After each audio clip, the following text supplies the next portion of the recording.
लोकतंत्र हत्यारों से, लोकतंत्र हत्यारों से, लोकतंत्र हत्यारों से।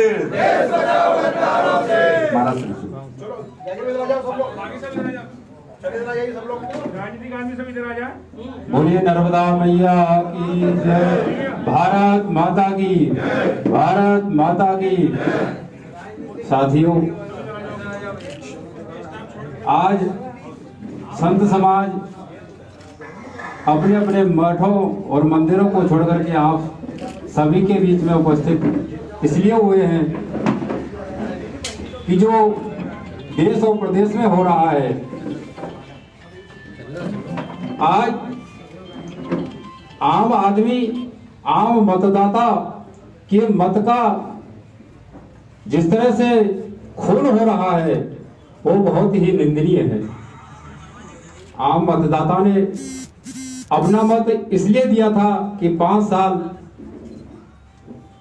मजबूत सरकार एक प्रदेश को मिले और इस प्रदेश का विकास हो, लेकिन ऐसा ना हो करके उस मतदाता के विश्वास का खून हुआ है, लोकतंत्र का हनन हुआ है, चीर हरण हुआ है, संविधान का मजाक हुआ है। इसलिए हम संत समाज इसकी घोर निंदा करते हैं और आप सभी के माध्यम से जनता का आह्वान करते हैं कि ऐसे गद्दारों को आप सभी सबक सिखाएं और लोकतंत्र को बचाएं। जय हिंद, भारत माता की।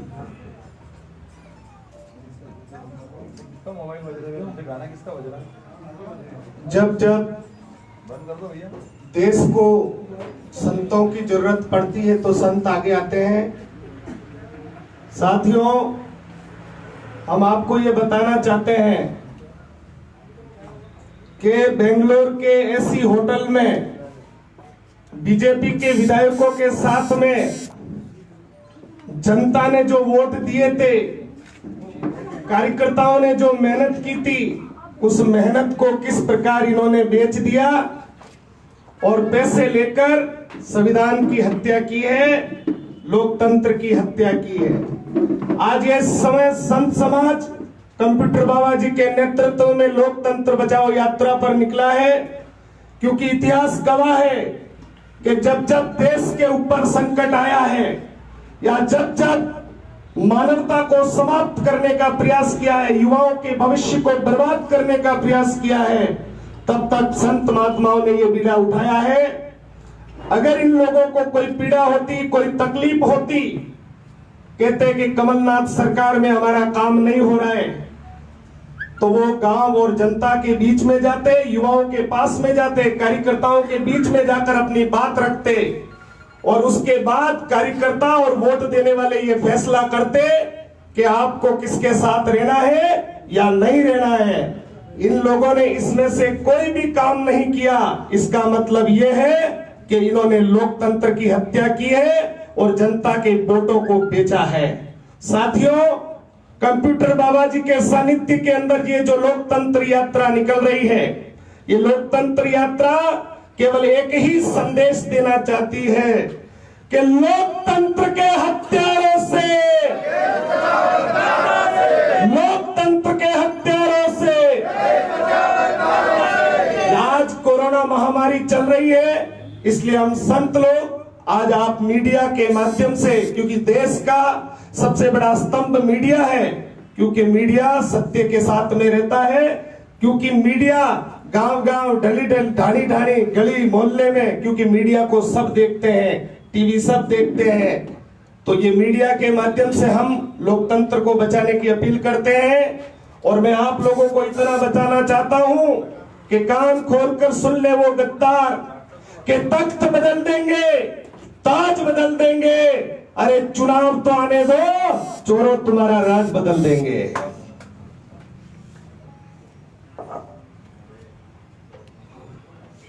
भारत माता की। आज संत समाज 7वां दिन है, जिस जिले में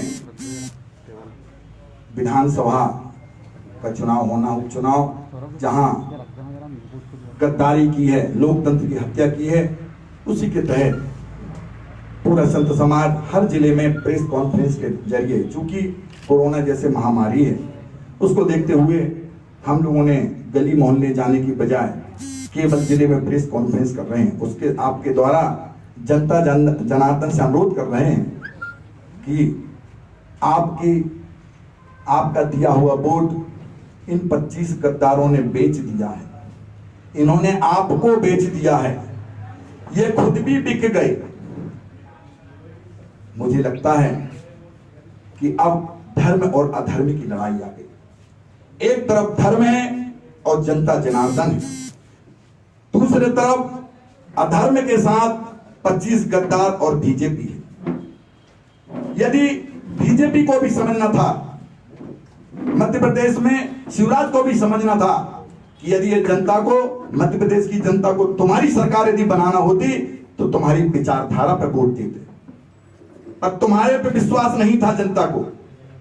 आप खरीद फरोख्त करके सरकार बना रहे हैं, आपको जनता का विश्वास नहीं है।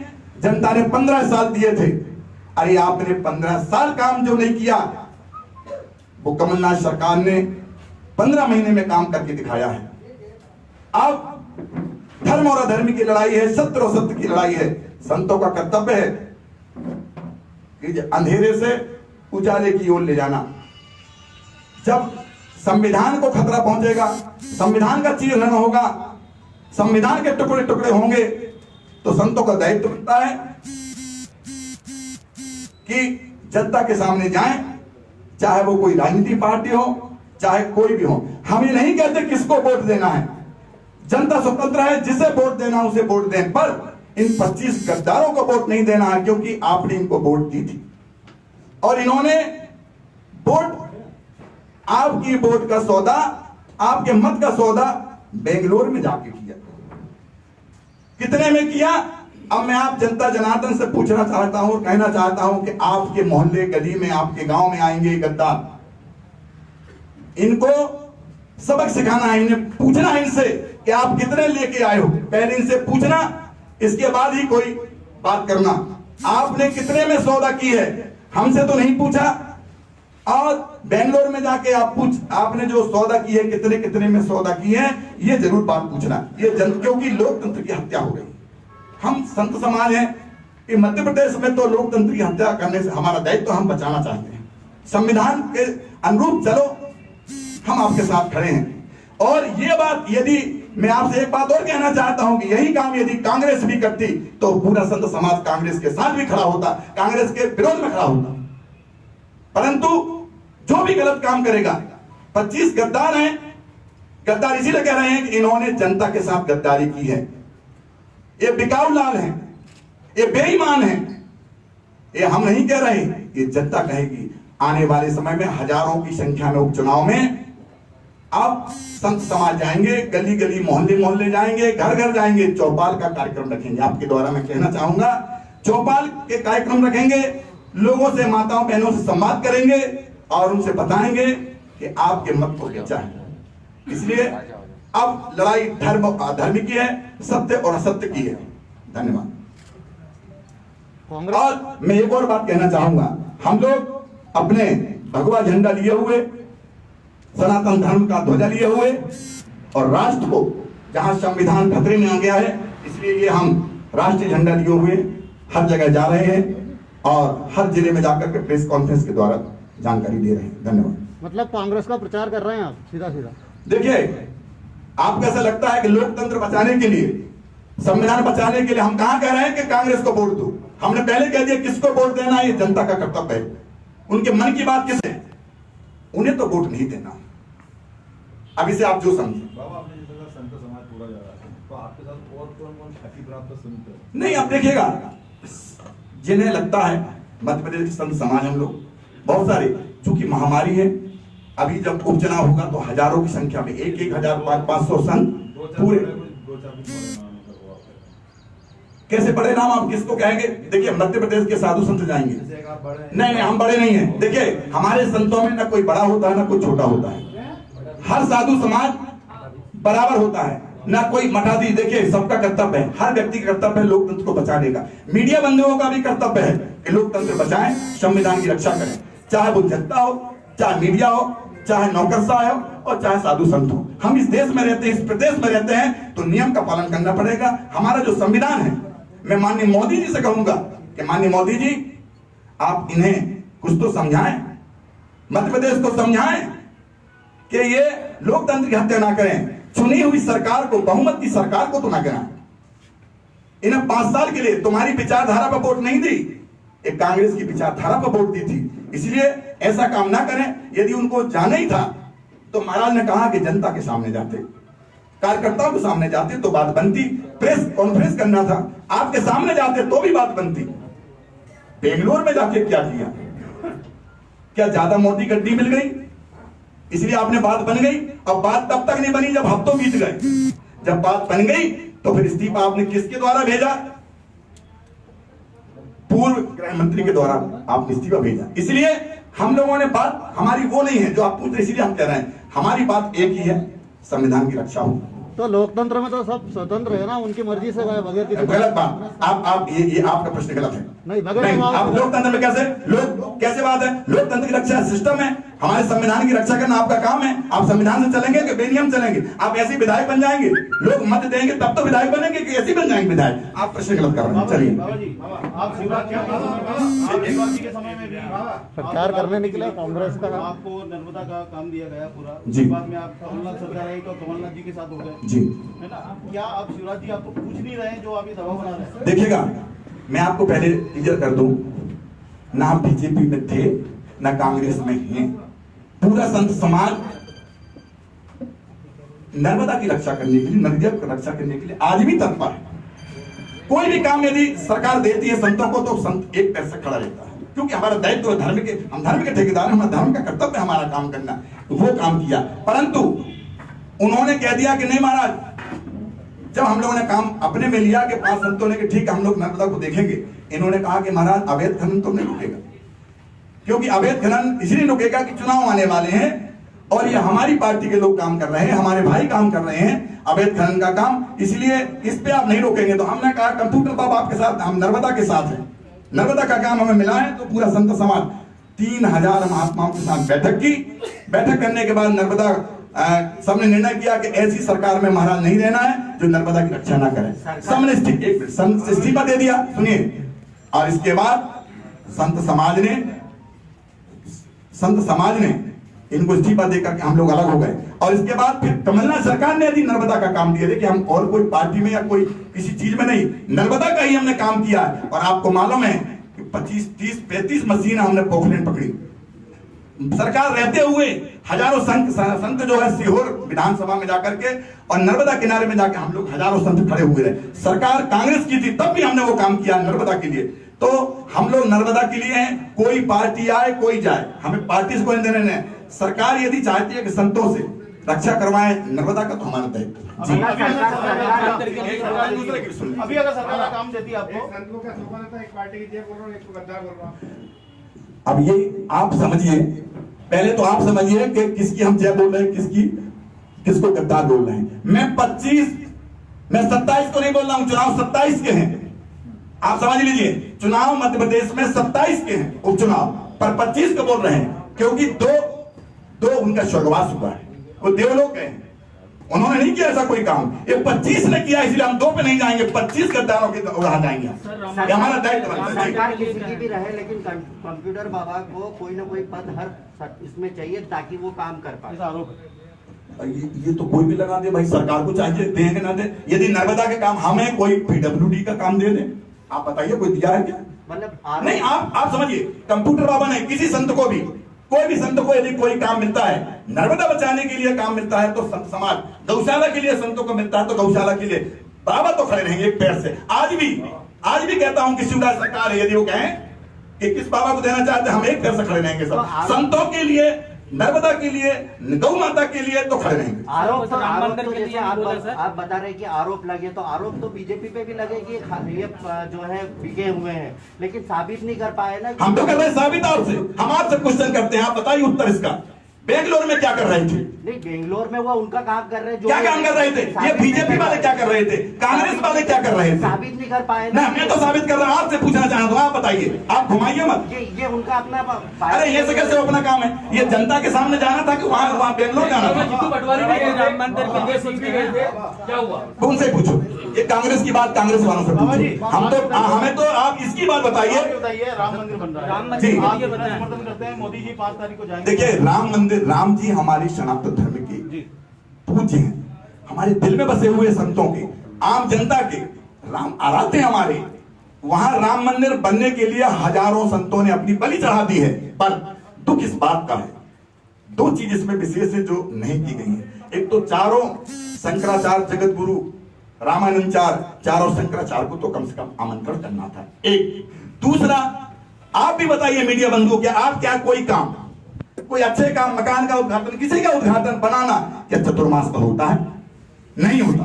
यदि नहीं होता है तो फिर राम मंदिर जैसे हमारे क्यों हो रहा है? ये दो चीज ही हमें दुख है। ऐसा नहीं होना था, हम विरोध नहीं करते, पर नहीं होना चाहिए ये समझाइश हम लोग की, कि हम लोग, आपने पूछा इसलिए हम उसको उत्तर दीजिए। राम मंदिर बने इसके लिए पूरा संत समाज, जनता जनार्दन भारत की खड़ी है। अभी आपने बोला अवैध खनन का, और आपने आरोप भी लगाया जा रहा है। आपका ये कहना है कि भारतीय जनता पार्टी की सरकार में अवैध खनन ज्यादा बढ़ा। अब कैसे मैं, अरे भाई देखिए, अवैध खनन जो है अब चालू हो गया। जैसे ही सरकार बदली, हम लोगों ने पकड़ना शुरू किया, 35 मशीनें पकड़ी, क्योंकि बंद हो गया था, डरता था, चमकते थे। जहां भिंड जैसी जगह पे कोई सती सूरमा ने एक मशीन नहीं पकड़ी आज तक के रिकॉर्ड में। पर कमलनाथ सरकार में 3 पोखरेन मशीन, अंदर जाके बंदूक की नोक पे लोग बंदूक दिखाते थे, हम लोगों ने पकड़ी है। तो वो काम किया। आज देखिए हजारों दम भर चल रहे हैं, हम लोग को दुख लगता है। अच्छा सुनिएगा, एक बात, मजे की बात भी सुनिए। जैसे ही हमारी गाड़ी 40 से 45 गाड़ियां हमारी जैसे ही गई, साधु संत रहे, सारी मशीनें निकाल के सारे मीडिया बंधुओं ने हमसे कहा, महाराज आपके आते ही सबको पता चला, कल रात को सारी मशीनें बाहर हो गई। तो कम से कम कमलनाथ की सरकार में चमक तो थी, डर तो था। अब कहा है? अच्छा बाबा जी, अभी भी जैसे अवैध उत्खनन की बातें आ रही है, अवैध उत्खनन अभी भी चल रहा है जी। क्या संत समाज, पूरा संत समाज देखिएगा, नहीं बिल्कुल आपकी बात का हम समर्थन करते हैं। हमें कोई पार्टी बने न बने, बनाए न बना, उसके लिए नहीं, पूरा हजारों की संख्या में नर्मदा किनारे एक पैर से खड़े रहेंगे, वहीं डेरा जमाएंगे, हफ्तों 15 दिन महीने वहीं रहेंगे, वहीं बनाएंगे और खाएंगे। मशीन तो नहीं चलने देंगे, साधु संत मशीन नहीं चलने देंगे मध्य प्रदेश में। नर्मदा को तो सीना छलनी नहीं होने देंगे, नहीं होने देंगे। अब देखिए अभी क्या है, सबके काम होते हैं ना, हम लोग थोड़ा ये हो जाए, हम उसके बाद वही करते। बरसात है, बरसात में हम लोग को जानकारी हो रही है, अभी पानी गिर रहा था, बंद की, जैसी जानकारी मिलती है हम सब लोग जाते हैं। बाबा जी एक सवाल ये है हमें कि विपक्ष के तौर पर क्या कांग्रेस इतनी कमजोर हो गई है जो संत समाज को सड़क पे उतरना पड़ रहा है? नहीं, ये देखिए आप, ये काम विपक्ष का है आपका। हाँ तो सुनिए, विपक्ष से आप पूछिएगा, मेरा काम जो है, हम उसके उनके विरोध करने के लिए नहीं लगे। पहले आप सुनिए हमारी बात, आप हमारी बात को नहीं समझे, आप सब समझिए। हम लोकतंत्र की रक्षा के लिए निकले हैं, जहां ये गद्दार पैदा हुए हैं, ये वहां कहने का है। आप सबको धन्यवाद, आपने, क्योंकि हमारा प्लेटफॉर्म में भोपाल जी, तो एक करें पूरा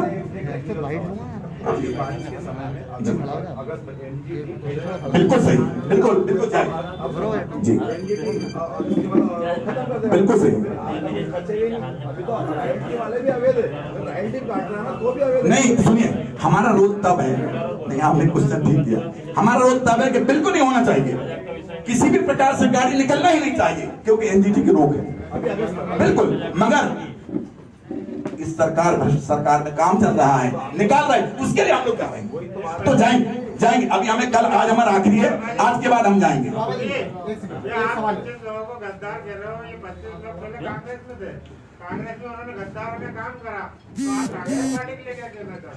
देखिए सुनिए, मैं फिर कह रहा हूँ, कांग्रेस वाले भी ये बीजेपी से निकल के कांग्रेस में जाएंगे तो गद्दार, कांग्रेस से बीजेपी में जाएंगे तो गद्दार। जो जीते हुए विधायक यदि अपने पद को छोड़ते हैं, वो आपको 5 साल के लिए दिया है, और ये खरीद फरोख्त करके छोड़ते हैं, तो गद्दार ही कहलाएंगे। चोर तो चोर कहला जाएगा। भारत माता की जय।